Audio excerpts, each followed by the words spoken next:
Well, before the season began, odds makers had already counted him out.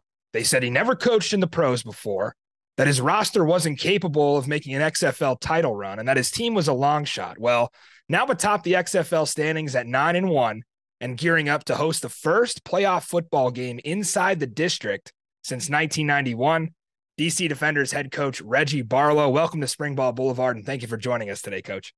Yeah, thanks for having us on, man. We're excited about it and looking forward to speaking with you. Awesome. So right off the top, congratulations. The fruits of your labor have been plentiful this season. You always preach, stay humble, stay kind. You have other core values. Is there something other than your 9-1 record this year that you can take away from the XFL 2023 regular season? Yeah, I mean, obviously, we experienced some success and had some wins, but there's a lot that comes with that. One, you got to populate your organization with good people. I think, Von Hutchins, who's our director of player personnel, who really helped and assembled this team, this talent. Ms. Stacy, our team operations, our coaches, right, the coordinators, they've done a good job of managing the game, putting these guys in good spots to make plays. And then, of course, our players have just really gelled together. They've taken coaching. They've kind of taken on our personalities as coaches, where they don't blank, they don't become rattled. It's just, let's play the play, let it have a life of its own, and then let's play the next play. Absolutely. Loving the hoodie, by the way. Should have mentioned that in the intro. I'm just noticing it now. That's amazing. We're going to get into some beer snake talk later. We got to talk some X's and O's. And before we talk offensive and defensive background from your side and kind of what led you guys to this place, let's scout Seattle a little bit. So #1 total offense in the league with June Jones running the show. They played standout the last 2 weeks on defense after seeing you guys. What are the Seattle strengths that you guys have to prepare for? And what are the weaknesses that you can maybe exploit? Yeah, they're playing with a lot of confidence, and that's half of the battle right there. Is once you're playing with a bunch of confidence. Now their defensive front seven, mainly their front four guys. Those guys are really good. They play the game the right way. They're physical. They're big. They're strong. So they've done a great job with their roster. Obviously, you mentioned their offense, which that's to be expected. June Jones is the legend, and he's always had really good offense. The quarterback is managing the game the right way. So, we have to be extremely detailed in our approach, the things that we're going to do. Obviously, playing these guys again, obviously we picked up their tendencies. They picked up our tendencies. So it's going to come down to who can make the adjustments, the in-game adjustments. And we don't want to have to make those adjustments on Monday. We want to be able to make them during the game. So looking forward to a strategic battle against these guys. I'm sure both teams will come out and play real hard. Yeah, throw the records out in this kind of situation, right? Got to win in advance. 9-1 versus 7-3. Now is 0-0 versus 0-0. So it'll be interesting to see. From your side of things, as you know, any great leader needs great people around him. You put together a phenomenal staff. Like you said, Von Hutchins has been phenomenal. Your coordinators, I think, took a very different approach on both sides of the ball, uniquely than maybe the rest of the league was doing. It stands out from your competition. Starting with the offense, I think teams in this league have somehow struggled to punch the ball in the red zone. How has Coach Keiss in this offense just been so damn good when you guys get down to the goal line and even in the red zone? Yeah, we say to do it in public, you got to do it in private. And we spend a lot of time practicing red zone work and getting a lot of that throughout the week. I think the assistant coaches, one of the real cool things is early on in the week, we call it going into the vault, where everybody goes to their own office. Some guys will get in the office together and watch film, and then it's like you come up with this creative plan that fits our guys and what we do. It's always cool to see Coach Keiss and the offensive guys go into the vault and then come out and see what they've come up with. Obviously, the players, right? Tamu, our quarterbacks, have been playing really good. We had almost 8 games or so without a turnover. But he's been taking care of the ball. When D'Eriq comes in, he's taking care of the ball. And when we got this opportunity, we had an idea of what we wanted to do offensively. We knew that you still could get away with some of the quarterback runs in this league because it's not as strenuous or 16, 17 games like the NFL. So we figured that, and really Tamu was the guy and D'Eriq was the guy. We never thought we'd be able to get both of them, but Coach Keiss and the staff, Shannon Harris, the quarterback coach, they've done a good job of managing it and allowing these guys to go out and play, with the skill sets that they have. Yeah, I think there was really two ways to approach this draft and approach putting the team together. One was the system fit, which you guys have guys who fit your system. Another one was just stack as much talent as possible and hope they come together as a team, which hasn't worked out for everybody. I think you guys handled that the right way. Great balance so far offensively. Losing Raquel Armstead, a bit of surprise to me and some other people. Why is he not with the team anymore? And does it affect this offense going forward in a way where you would say you now have less running back depth than you once had coming into the season?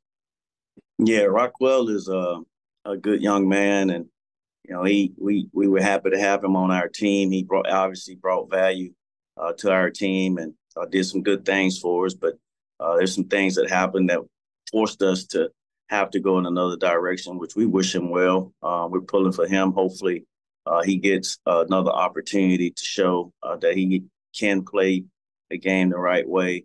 But we have picked up a running back, Cam, that played at Miami, University of Miami. He obviously is a guy that could run for power and speed, stalky guy. We also have Puka, who plays the running back position as well. So we still have a good mix of guys that we can put back there. And then adding to the run game is with D'Eriq and obviously Tamu. So still feel good about those guys. And, we feel like we still can get the job done in the run game. Absolutely. I was going to say Puka stepping up on special teams last week, and I'm sure that made you proud. It was great in the return game. Either way, whoever steps up, Coach Keiss is our OC of the year. I think he's done a phenomenal job. Switching up to the defense, your defensive coordinator, Greg Williams, I always thought it was so interesting doing research and going back. When you were playing in Jacksonville in the late 90s, he was the defensive coordinator for the Titans in the old AFC Central, which doesn't even exist anymore. Right. That 99 season was insane in that division. There could be a movie made about it. Jimmy Smith going off, setting like every record. You guys win 14 games, they win 13. How did two guys on each side of that bitter rivalry end up on the same staff in the XFL almost 2 decades later? Yeah, that was matter of fact, we told the team a story about that today because here we are facing a team for the third time, which we've had success over twice. Back then, the Titans, the only 2 games that we lost in the regular season was to the Titans. And then, of course, we played them in the AFC Championship game. So you got 2 guys that can speak on that type of history and what went into the mindset of both teams and how did it happen. So we shared that with the team this morning. But, yeah, Greg is coach to mentor of mine, Eddie Robinson, a guy that played with us in Jacksonville, but also played for the Titans. And Eddie played in the league, I think, 11 or 12 years. And I think 10 of them Greg was the defensive coordinator. So had some conversations with him about it. Greg and I really spent a lot of time text talking, during the process before we could hire a defensive coordinator. And, obviously we wanted somebody on defense with great experience, a guy with personality and have, that brings that ump about him. And definitely Greg's that guy. Our guys are really bought into his scheme, bought into who he is as a coach. We were playing lights out for a while. We've slipped a little bit here lately, but looking forward to getting back to the way that we play ball on defense. Absolutely. And touching on that Greg Williams defense, that's a phenomenal story, by the way. Good timing for me to bring that up while I was doing some homework. I want to touch on that secondary a little bit. 3 day one starters out hurt last week. That's Michael Joseph, DeJuan Neal, Kentrell Bryce. What is their status for the game Sunday? And are you confident with the depth in your defensive backfield with some guys banged up?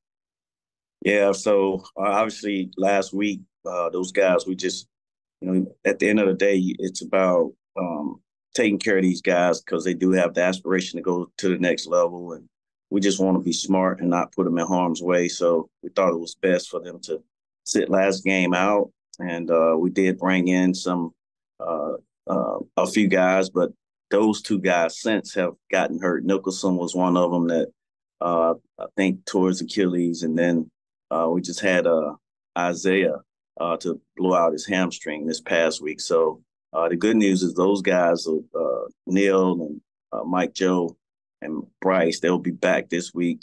We've seen them today, did a walkthrough. They've moved around pretty good, and looking forward to them getting back in the fold. Absolutely. And we talked some offense and defense, some old memories from the 90s, and it's time to make some new memories now, right? Let's move on to this game. Right. Coach, I think you're forever going to be part of the origin story of the 2023 DC Defenders. What has spread like wildfire all across the DMV, it seems like more and more each week, whether you're a 21-year-old fraternity brother from College Park or a family of 4 from Vienna, Virginia, with young kids bringing your family to the game, you're going to have fun watching this team win in person. They've never lost in Audi Field, dating back to 2020. 18,864 in attendance 2 weeks ago. When you reflect on what you've built and what you've been part of here, what does it mean to you that you've been part of a sports town and part of inspiration that was really looking for the Defenders to be their excuse to get excited about DC sports again? Yeah, it's humbling actually. We don't take that for granted that we are in this situation. I tell you, when they initially said they give me an opportunity to be a head coach, you start thinking about the teams. And at the time, there was some mention about San Antonio, and I was like, "Hey, that's what's up." But then when I found out it was going to be DC, and of course, playing in the league and playing against the Commanders back in the day, and just knowing the tradition and history of that town and how much they love their football, how much they love their basketball, hockey, baseball, the Nats. And so I did a little research to look up the last time the DC Defenders was there. And obviously it was, great crowd atmosphere, nice venue. But I never would have thought we would have been able to do what we did a week or two ago with 18,000 folks. It was just an amazing feeling. It was a beautiful day. It's awesome to see those people be able to come out and not have to spend their whole life savings to have a good time, but to come out with their kids, watch the game, get pictures, have some laughs, and they bring the energy. They're enthused. They know when to cheer. They know when not to cheer. They know when to boo. So they've done a good job, man. And our guys feed off of that. And there's nothing like seeing throughout the course of the season, even when it wasn't 18,000, it was still extremely loud in there. So they bring the right energy. And then, we enjoy playing in Audi Stadium. And of course, we really, really appreciate all our fans that come out and support. Yeah, really, right from the jump, week one of the moments of the year, just the electric atmosphere that stadium provided. And for everybody to be watching, not only from Audi Field, but on a national television audience that night, I think some people really bought into the DC Defenders who didn't maybe take them as seriously as I did back in 2020. By the way, thank you for making me look good. It's a risk, to go on a show and every week wear the hat and have the jersey. And it's like, you don't even know how this team's going to do. I talked to some of your players throughout the year, and there were guys who were like, when we were in training camp, we were still really figuring this out. And we were not sure that we were ready for week one, but you just build and you build and you build. And it's been incredible, Coach. It's been an absolute pleasure. Thank you for not only what you've done for the sport of football in general, but really the entire DMV sports culture. And for those kids in the stands, like Audi Field, I always say has kind of become a second home where they'll grow up a DC Defenders fan and pass that along through the generations. And hopefully this league will go for the next 100 years. Without your leadership and enthusiasm, Coach, that would never happen. Now, I do have to ask here on Springball Boulevard, we like to have fun on the show. Will you make a commitment to give that first honorary cup to the Beer Snake in the playoffs? Yeah, that would be, obviously, since the championship game is going to be in San Antonio. So this is going to have to be the weekend where we live up to having a beer and really just having a good time. There's so much stuff that has to happen after a game. I'm always wanting to go over there, but you got to go shake the opposing coach hand, and then some players, and then the media obligations, and it's like I don't ever make my way over there, but definitely want to be over there. That's a fun spot. I usually do my beer snake count at the end of each quarter to see how high has it gotten. So, Yeah. Man, love the way that they have fun at the game. Well, Coach, like I said, we like to have fun on this show. I love the hoodie. Can you do me one more favor here for our listeners? They've been putting me up to this all week. Can you ask me if I like football? I tell you what, Maddie, I know you do a show and you do a good job, and a lot of our players have been on your show. But I just got one question for you. You like football? You like football? I couldn't live without it. And I got one for the Snake, one for the DC Defenders.